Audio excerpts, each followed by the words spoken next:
Olá, seja muito bem-vindo e muito bem-vinda ao Entenda Genética. Eu sou a Natácia e hoje nós vamos conversar sobre genética de populações, populações estruturadas, populações não estruturadas. O que é isso?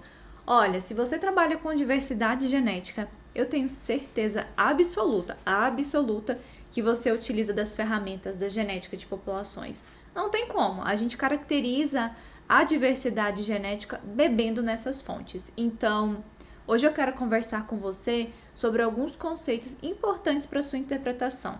E se você trabalha com filogeografia, esse conteúdo também é para você, porque quando nós estamos falando sobre distribuição da variabilidade genética no tempo e no espaço, nós precisamos entender também o conceito de estrutura genética de populações.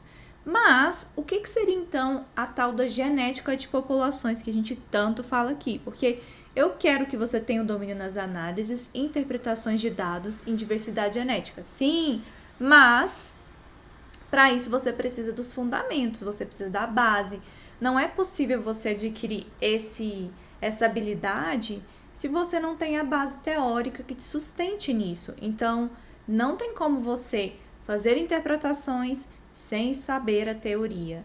Então, eu sempre falo que não é só ficar apertando o botão igual um doido, uma doida, sem saber o que está fazendo. Você precisa ter consciência das suas escolhas e, para isso, você precisa saber a teoria. Mas quando nós estamos falando em genética de populações, e aqui trarei a definição que Templeton coloca no livro dele, se eu não me engano, de 2011, eu acho que sim, pela Sociedade Brasileira de Genética, ele diz o seguinte: genética de populações estuda a origem, quantidade e distribuição da variação genética presente nas populações de organismos no tempo e no espaço. Eu acho essa definição fantástica. Então, o que a gente está avaliando quando eu estou estudando genética de populações? Eu preciso mensurar a quantidade de diversidade que eu tenho nessas populações, mas eu também preciso entender a origem dessa variabilidade genética e eu preciso também investigar como essa variabilidade genética, como essa variação genética está distribuída no espaço e no tempo. São vários elementos que nós temos. E aí a gente tem um gancho também aqui com a evolução. Quando nós falamos evolução, eu estou dizendo que, por exemplo, você escuta assim, as populações evoluíram. O que significa isso? É quando eu tenho mudanças de uma geração para outra em termos de constituição genética. A frequência, por exemplo, de um alelo, ele se altera de uma geração para outra. Quando isso acontece, eu posso dizer que eu tive um processo evolutivo. Se essas frequências alélicas, elas se mantêm ao longo do tempo, se eu não tenho mudanças, então a evolução não está efetivamente ocorrendo ali. Então, uma coisa que você precisa ter claro é que evolução não é num sentido de melhor coisa, não tem nada disso. A gente acabou utilizando a palavra evolução para outros contextos, já percebeu? Evolução espiritual, evolução, minha evolução, não sei o que lá, evolução não sei das quantas. Então, você tem que tomar cuidado para não pegar esses conceitos que a gente tem paralelos aí para outras coisas e trazer para dentro da biologia para os seus dados, porque aqui é simplesmente uma alteração entre gerações. Por quê? Aí a gente conecta também com os gametas, porque os gametas são a ponte entre uma geração e outra. Logo, quando eu estou falando de evolução, eu estou falando de gametas, eu estou falando de alelos, mas eu estou falando principalmente dessa mudança que ocorre de uma geração para a outra, certo? Então, também nesse contexto, eu quero te dizer uma coisa. Quando nós estudamos genética de populações, as populações são interpretadas qual se fossem entidades. Então, elas são unidades que estão ali e passam de geração para geração. Mas o indivíduo, ele é transitório. O que significa que o indivíduo é transitório? Indivíduos nascem, indivíduos morrem e ele não vai pertencer àquela população mais. Então, para nós que estudamos genética de populações, o nosso foco de investigação é o pool gênico, é o somatório de alelos de uma determinada população. porque é isso que compõe essa população e que vai passando de geração para geração. O indivíduo em si, ele é transitório, morreu, acabou. Por isso que para nós, a gente diz então que o indivíduo é transitório, que nós estudamos as populações. E as populações, elas podem ser caracterizadas pelo pool gênico populacional. E o pool gênico populacional é esse somatório de alelos. Faz muito sentido, não faz? Porque eu tenho que estudar esse conjunto, né? Esse somatório, essas constituições, essas variantes genéticas distintas que nós temos nas nossas populações. Simples desse jeito. Vou tomar um chá porque me deu sede. Você deve estar pensando, vai tomar chá porque deu sede? Sim, eu vou tomar chá porque deu sede. Mas bem bacana, né, essa definição de Templeton. É um livro que eu indico, viu? Se você estiver aí se aventurando a estudar essa parte de genética de populações. É um livro que eu acho bem interessante a forma como ele começa a construir as ideias, que ele pinça as informações e começa a fazer as conexões aí. Muito bem.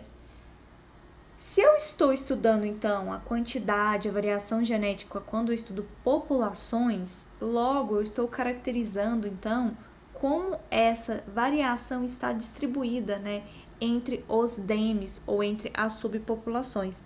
E eu quero te falar aqui que a gente tem um problema muito sério quando nós trabalhamos com genética de populações, que as pessoas, na verdade não é quando a gente trabalha, né? O problema é a gente, que confunde a definição de população com subpopulação.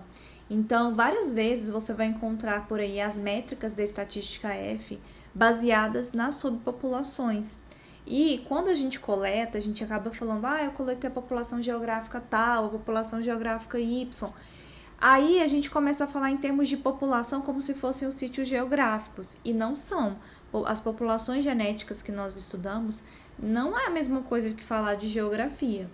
Logo, quando você assume isso, você pode incorrer em erros. Então, cuidado, tá? Quando a gente olha para a genética de populações, várias vezes os autores eles vão reportar populações e subpopulações como se fossem sinônimos. Acaba porque a gente fala em termos mais de jargão. Já viu? Fala, a população está diferenciada, a população não está diferenciada. Mas, por exemplo, as estatísticas F, elas utilizam o conceito de subpopulação ou DEM. Um DEM, ou uma subpopulação, ele é definido como indivíduos da mesma espécie que estão próximos e que compartilham um mesmo sistema de acasalamento. Nós temos os acasalamentos preferenciais, que são aqueles em que o genótipo, o fenótipo, ele importa para que ocorra efetivamente a cópula, ou a gente tem também o sistema de acasalamento, que é o acaso, ou seja, é o oposto. Se você precisa, né, do fenótipo, o fenótipo importa, quando você tem o sistema de acasalamento ao acaso, o fenótipo não importa. Então, essas regras de cruzamento aí precisam ser compartilhadas por esses indivíduos que convivem em ambientes próximos. Então, esse é o conceito de DEMs ou subpopulações. Quando a gente estuda, então, aqui, vamos lá. Quando nós estudamos essas subpopulações, ou, como a gente fala algumas vezes, né, populações, mas entenda, são coisas distintas. Nós temos, então, o conceito de estruturação genética e o conceito de ausência de estruturação genética. Eu quero conversar com você sobre o conceito de ausência de estrutura genética nas populações. O que é isso? Quando você fizer seu trabalho e encontrar lá, por exemplo, um FST 0 igual a 0, isso indica que você não tem estruturação genética nas populações. Quando a gente fala estruturação, é como se fosse uma forma de organização desses alelos nas nossas populações. Então, às vezes você fica ligado com uma palavra que, se você olhar no dicionário, vai ficar muito mais claro para você o que significa aquilo, sabe? Raciocinando mesmo em cima. Então, toda vez que você fala em estruturação, é uma organização ali daquela variação que eu encontro. No caso, são as populações, que é o nosso foco de estudo. Então, se você não tem estrutura, isso quer dizer que há uma distribuição aleatória dos genótipos entre as populações. Então, não tem essa organização que eu disse para você em estruturas distintas. Não há uma hierarquia, conjuntos de variantes genéticas distintas dentro dessas subpopulações que eu estou avaliando. Exemplo aqui, ó, se você olhar, eu tenho 4 subpopulações e olha só, as mesmas variantes alélicas estão presentes em cada uma dessas 4 subpopulações. Então, aqui eu tenho o alelo amarelo, nessa segunda eu também tenho o alelo amarelo, na terceira igualmente e na quarta também. Você não verifica, mais do que isso, uma diferença nas frequências alélicas entre essas subpopulações. Então, o que eu quero dizer aqui é que essas subpopulações aqui poderiam ser consideradas como uma única população, porque eu não tenho essa diferença entre essas frequências alélicas nessas subpopulações que eu estou avaliando. Muito tranquilo isso, né? Por isso que a gente fala que essa associação entre dos genótipos entre essas populações é algo aleatório. Quando a gente olha para isso, o que eu posso pensar também? Olha, provavelmente não tenho aqui então um isolamento por distância, por exemplo. Eu não tenho uma limitação ao fluxo gênico, porque se eu tivesse uma limitação ao fluxo gênico, não haveria esse compartilhamento de alelos entre essas populações, entre essas subpopulações. Mas eu comecei explicando para você o que é a ausência da estrutura populacional, justamente para você ver um cenário, digamos assim, nulo, quando você não tem essa presença de estrutura, quando você não tem essa organização. Mas agora, como é que seria um caso de presença de estrutura populacional? E olha, quantas vezes você não escuta por aí falando, e aí, seu trabalho, você encontrou estruturação populacional? Você teve estrutura populacional? Suas populações estão geneticamente diferenciadas? Nossa, sempre demais, né? Então, por isso que você tem que entender bem o conceito para fazer isso, essas interpretações de maneira correta dentro do seu trabalho. Quando a gente fala em estrutura populacional, na presença dela, eu estou verificando, identificando nas minhas subpopulações uma hierarquia, um conjunto, uma organização, uma estrutura. Então, isso quer dizer que a distribuição dos genótipos entre as minhas populações não é aleatória, não é um acaso, tá? Então, a gente pode ter acasalamentos preferenciais, nós podemos ter também a ausência de fluxo gênico associada a esses acasalamentos preferenciais, barreiras ao fluxo gênico que podem ser bióticas, podem ser abióticas, a deriva atuando mais fortemente entre essas subpopulações. Quando nós verificamos a estrutura populacional, os fatores evolutivos estão atuando aqui. A gente tem que lembrar que o DNA, ele engloba ali, ele possui assinaturas genéticas, tá? Como assim? Quer dizer que esses eventos evolutivos, eles deixam pistas, eles deixam registros no DNA, que são as nossas variações. E aí, a partir disso, então, a gente começa o nosso processo investigativo. Sempre que você olha, encontra uma estrutura populacional, você precisa tentar investigar o que esse cenário quer contar para você. Então, observe bem a geografia, observe aonde essas populações ocorrem, olhe qual é o dispersor, olhe se ela tem capacidade de locomoção restrita ou se ela consegue caminhar ali, ela consegue ter uma ampla, como que eu posso dizer, movimentação. Como que é isso? Ela consegue explorar outros nichos? Ela é uma espécie que ocorre muito especificamente em outro nicho? Tudo isso vai interferir na sua forma de interpretar os seus dados. Então, olha só, no exemplo que nós temos aqui de estruturação populacional ou presença de diferenciação genética entre as nossas populações, vamos olhar aqui para essas duas subpopulações. Primeiro, vamos olhar um zoom específico nelas, tá?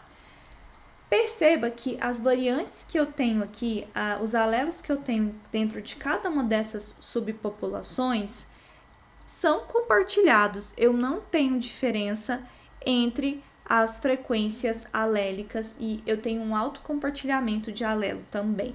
Então, essas duas subpopulações aqui não apresentam estrutura populacional, porque a gente encontra uma distribuição aleatória dos genótipos nas nossas populações. Por outro lado, quando a gente avalia essas duas outras subpopulações aqui, que apresentam o mesmo cenário dessa anterior que eu expliquei, tá vendo? Ó, a gente tem um alto compartilhamento aqui de alelos, embora a gente tenha aqui um alelozinho amarelo, mas a gente tem um alto compartilhamento de alelos aqui. Então, a gente assume que essas duas subpopulações aqui, na verdade, seriam uma única população genética e essa daqui, essas duas outras também, uma única população genética. Mas, se a gente observar, então, agora esses dois grandes grupos, nós temos uma diferença entre eles gritante, gigantesca. Nós temos uma organização da variação genética, uma disposição da variação genética entre as populações de maneira distinta, de maneira muito diferente. E isso pode ser caracterizado pelas frequências alélicas. Eu observo que essas frequências alélicas são distintas. Obviamente, eu estou trazendo aqui para você uma caracterização, uma descrição, mas a gente tem ferramentas estatísticas para avaliar isso, como, por exemplo, as estatísticas de Wright. A gente pode utilizar isso para avaliar. A gente também pode fazer análises no Structure, em que você consegue detectar os grupos genéticos e aí você vai verificar como que está a distribuição desses grupos genéticos nas suas populações avaliadas. E aqui eu estou falando população no termo geográfico, né? Quando você vai lá e coleta, e aí você vai encontrar efetivamente as suas populações genéticas. Você também pode fazer, por exemplo, caso você trabalhe com filogeografia, análises no programa BAPS para identificar esses grupos genéticos e então verificar como eles se comportam entre as suas populações. Comportam saiu muito goianês, mas tudo bem, continuemos aqui com a nossa programação. Então, eu posso dizer que eu tenho estruturação genética populacional aqui neste cenário, porque eu tenho uma distribuição não aleatória dos genótipos entre as populações, embora quando eu tenho um zoom aqui para essas duas populações e para essas duas populações, isso não aconteceu. Mas considerando as 4 populações como um todo, a gente tem essa diferença genética. E isso, então, é um exemplo de populações que possuem estruturação genética. E aí entra uma análise super legal, se você estiver trabalhando com dado genético, que seria o FST par a par. Eu adoro essa análise, eu acho que é uma análise super bacana, porque ela te dá insights muito interessantes. Quando a gente faz uma descrição geral, a gente acaba perdendo riqueza de detalhes. Então, a descrição geral, ela importa, ela é importante, como eu falei aqui para você. Mas, se eu olho para esse cenário e falar, as populações estão geneticamente estruturadas e fica por isso mesmo, eu perco essa, digamos assim, esse detalhezinho aqui quando eu ponho um zoom em cada comparação de populações.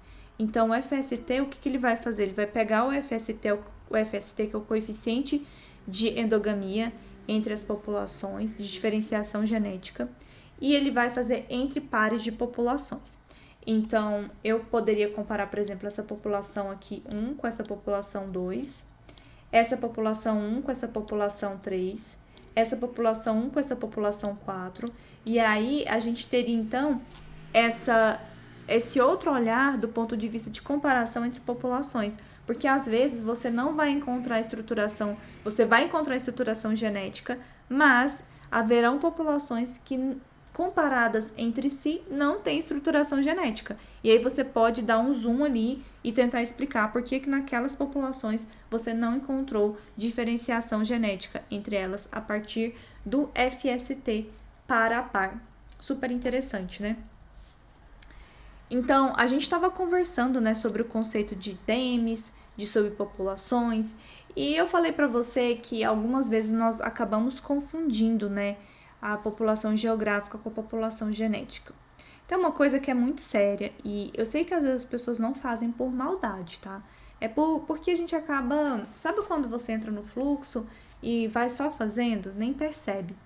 Mas Estado geopolítico não tem a ver com biologia. Então, se você trabalha, por exemplo, com populações de São Paulo, populações do Pará, e aí você fala, as populações do Pará estão geneticamente distintas das populações de São Paulo. Claro que para o leitor isso facilita bastante. Ok, a gente dá um senso de localização para as pessoas que leem o seu trabalho. Mas acontece que você não pode explicar o processo biológico a partir dessa associação com os estados, tá? Aí você tem que buscar outras coisas. Será que é o bioma?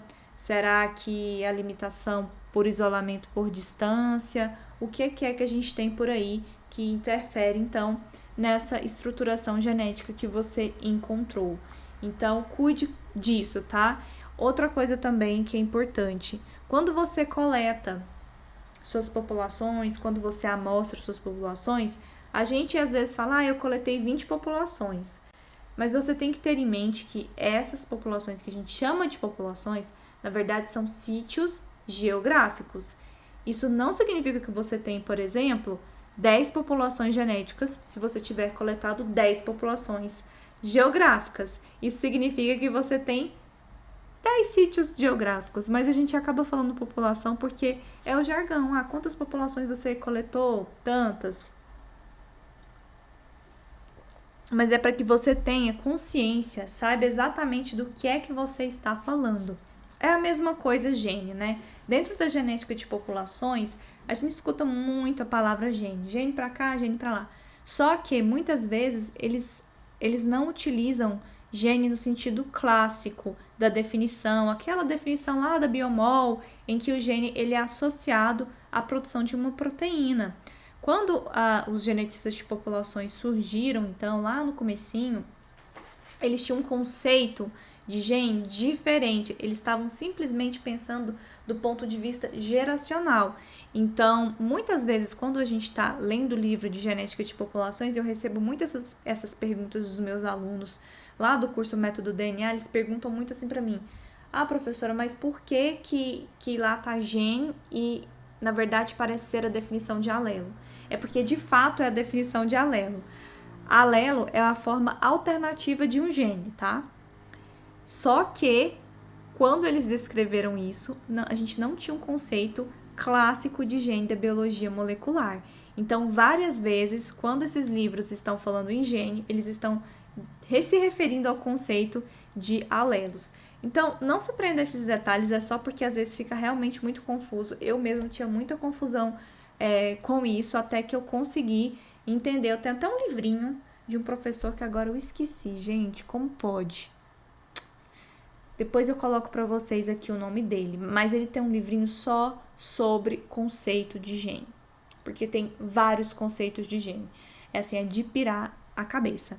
E ele tem uns artigos também sobre conceitos de gene, muito legal o trabalho que ele faz, esse trabalho de sumarização do conceito.